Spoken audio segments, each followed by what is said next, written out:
Medicines की ज़रूरत नहीं है। तो ये जो है ना मेडिसिन्स की ज़रूरत ह्यूमन बॉडी को नहीं होती। एक्चुअली अल्लाह ताला ने इसको इतना प्यारा बनाया है कि ये खुद ब खुद हील करता है। तो जो सेल्फ मेडिकेशंस, मैं इसे कहूँगा, अगर मैं थोड़ी सी सख्त लैंग्वेज यूज़ करूँ तो सेल्फ किलिंग बेसिकली। तो सेल्फ मेडिकेशंस जो है ना वो नहीं करनी चाहिए बिल्कुल भी। ख़ासतौर पे आपने कुछ मेडिसिन्स का नाम लिया, जिस तरह पैरासीटामोल है, एस्प्रिन है, मल्टीपल एंटीबायोटिक्स हैं, एंटी एलर्जीज़ हैं, और अब आजकल तो वो मोटापे की दवाइयाँ जिससे आपने बताया। तो ये सब चीज़ें आपको फ़ायदा नहीं दे रही होती, आपको नुकसान दे रही होती हैं बेसिकली। तो फिर हम किस तरीके से ये समझाएं लोगों को? हम ये बता तो रहे होते हैं कि नुकसानदेह है, मत लो, वेस्ट में ऐसा नहीं हो रहा। हम अपने मुल्क में देखें क्या हरकतें कर रहे हैं। हम छोटे छोटे बच्चों को जो है ना वो पिला रहे होते हैं, ताकत की दवाएं ढूंढ रहे हैं, जाके सिरप पिला रहे हैं, आयरन का सिरप ढूंढ रहे हैं, बच्चों की हाइट निकालने के लिए ऐसे मल्टीविटामिन सिरप्स ढूंढ रहे हैं। पूरी दुकानें खुली हुई है, घर के अंदर साइड टेबल जो होता है ना उसमें मल्टीविटामिन तो भरे पड़े हैं। ये मल्टीविटामिन का भी नया ट्रेंड देखा है भाई, हमारी अम्मी के ज़माने में तो नहीं देखा था हमने। बिल्कुल ठीक है। आपकी जो बॉडी एक्चुअली ये क्या कर रही होती है, खुद अपना डिफेंस मैकेनिज्म बना रही होती है, ग्रूमिंग कर रही होती है, ग्रोथ को इंक्रीज़ कर रही होती है। अब हाइट बढ़ाने के लिए आप जितनी मर्जी मेडिकेशंस खा लें तो आपकी हाइट नहीं बढ़ सकती। इट्स नॉट पॉसिबल, क्योंकि जेनेटिक प्रोसेस है पूरा। कुछ जेनेटिक होता है, कुछ डाइट होता है, कुछ एक्सरसाइज होती है, बिल्कुल, है ना? ऐसे ही। अच्छा, एक सॉल्ट है जिसका नाम है डिक्लोफेनिक सोडियम, एक है डिक्लोफेनिक पोटेशियम, ये दो सॉल्ट है। अब जिस बंदे को अगर ब्लड प्रेशर का इशू है या फिर उसको गुर्दों का इशू हो जाता है ना, तो अगर वो डिक्लोफेनिक सोडियम सॉल्ट लेता है तो वो तो उसको बहुत ज़्यादा नुकसानदेह हो सकती है। वही उससे बारे बिल्कुल ठीक आप कह रही हैं, क्योंकि उसमें जो उसको ज़रूरत नहीं है डिक्लोफेनिक सोडियम की, नंबर 1, एक तो उसके लिए मेडिकेशंस कुछ और यूज़ की जाती हैं अगर उसे पेन है तो एक तो वो उसको मज़ीद ख़राब करेगा, क्योंकि ये रीनल से, गुर्दों से गुजर के हुए जाना है। तो ऑलरेडी उसका जो है ना अगर मसला है, उसको प्रॉब्लम है, तो उसके लिए और प्रॉब्लम क्रिएट करेगा। मगर डिक्लोफेनिक को तो लोग पेन किलर समझ के खा रहे हैं ना। दे डोंट इवन नो कि वो ब्लड प्रेशर का कितना उनको जो है ना इशू हो जाएगा। और ब्लड प्रेशर के जो पेशेंट हैं, जो गुर्दों के पेशेंट हैं, वो उसको ऐसे खा रहे हैं कि जैसे शायद इसके लिए जो है ना उनका दर्द में रिलीफ हो जाएगा, पेन किलर के तौर पे खा रहे हैं उसको। But they don't even know कि वो सोडियम जो है वो ब्लड प्रेशर को किस तरीके से शूट कर सकता है, ख़राब कर सकता है। इसके बारे में एलैबोरेट कीजिएगा। सोडियम, बिल्कुल आप ठीक कह रही हैं। जो ब्लड प्रेशर वाले पेशेंट्स हैं उनको तो वैसे सोडियम रिक्वायर्ड नहीं होता। तो जिन जिन मेडिसिन में, लाइक आपने डिक्लोफेनिक सोडियम का नाम लिया, तो ये ब्लड प्रेशर को अगर वो बहुत ज़्यादा यूज़ करते रहेंगे प्रॉब्लम करेगा। बट इससे भी ज़्यादा इंपॉर्टेंट डिक्लोफेनिक सोडियम है, वो आपका मैदा ख़राब कर रहा होता है साथ में। अरे ठीक है, वो इतना आपका मैदे को डिस्टर्ब कर देता है कि उसके लिए आप ज़्यादा परेशान हो जाते हैं। अपनी पेन को ख़त्म करते करते अपने मैदे को ख़राब कर बैठते हैं, फिर आप उसके लिए मेडिकेशंस लेते हैं। अच्छा, पहले आपने मेडिसिन से ख़राब किया, फिर आप उसको ठीक करने के लिए मेडिकेशंस लेंगे। तो जो आपने खुद ख़राब किया फिर उसके लिए दवाइयाँ ले रहे होते हैं। अच्छा, और ये जो एंटीबायोटिक्स वगैरह के ऊपर भी बात करेंगे, मगर एक और चीज़ कि फ्लू होता है तो एंटीबायोटिक, क्या फ्लू में एंटीबायोटिक काम करती है?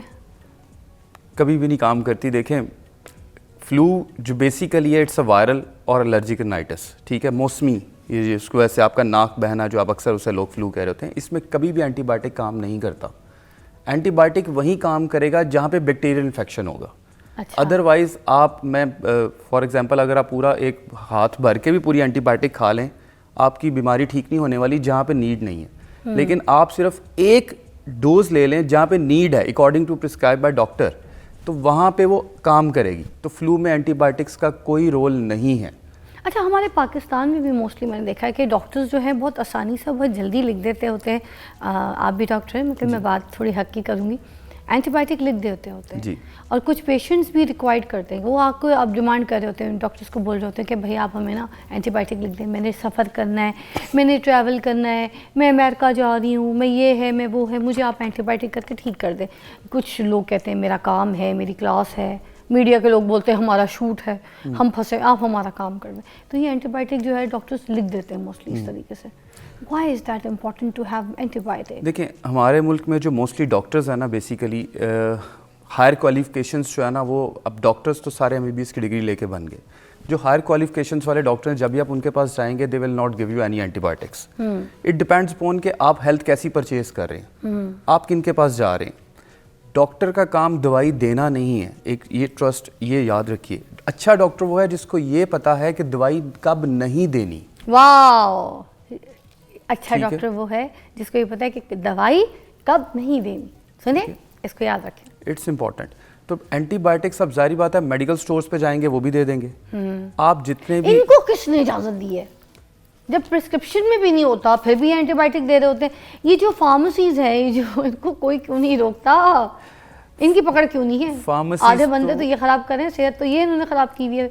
ऐसे ऐसे दवाइयाँ जितनी मांगो दे देते। डायरेक्ट तो ये तो आपकी प्रिस्क्रिप्शन चेंज कर देते हैं। हाँ। इवन के फार्मेसी वाले जो हैं। हाँ। Ma'am when I was standing, मैं अक्सर जब फार्मेसी पे खड़ा हूँ तो लोग ब्लड प्रेशर की दवाई उनसे ले रहे होते हैं, ब्लड शुगर की दवाई उनसे ले रहे होते हैं। उन्होंने डॉक्टर भी बिठाए हुए हैं जी। वो डॉक्टर उनके, अगर उनसे डिग्री मांग लो, उनके आगे कोई डिग्री नहीं है, मगर उन्होंने बिठाए हुए और वाइट कोट पहन के वो बैठे होते हैं और कहते हैं हमने डॉक्टर भी रखा हुआ है फार्मेसीज में। बिल्कुल ऐसे ही है। जबकि ब्लड प्रेशर और ब्लड शुगर ये सब ऐसी किलिंग आपकी डिजीज़ हैं जिसकी हर पर्सन टू पर्सन वेरी करती है मेडिसिन। तो किसी को कुछ सूट करती है तो उसका नाम बता रहा होता है। अब वो फार्मेसी वाले को तो नहीं पता। एक्सरसाइज करके आ रहा है बंदा, कोई काम करके आ रहा है, किसी भी तरीके से कहीं पे भी कोई आपको दर्द फील होता है तो आप प्रूफिन ले लेते हैं। ये सही है खाना? देखिए, एक दफ़ा खा ली इट्स ओके, मैक्सिमम मतलब विदाउट पूछे प्रिस्क्रिप्शन ठीक है। आपकी कुछ थोड़ा सा आपका नॉलेज होना चाहिए सेल्फ मेडिकेशंस के ऊपर, क्योंकि जारी बात है हर वक्त आप डॉक्टर भी अप्रोचेबल नहीं है कभी कभार। तो ये लाइक पैरासीटामोल आपने शुरू में कहा, आइबुप्रोफेन इन वंस और twice, not more than this. अच्छा, यानी कि 1 से 2 दफ़ा आप ले लें बस, अगर बहुत है। लेकिन उसके बाद भी स्टिल प्रॉब्लम आ रहा है, हाँ। तो आपने डॉक्टर से कंसर्न करना है।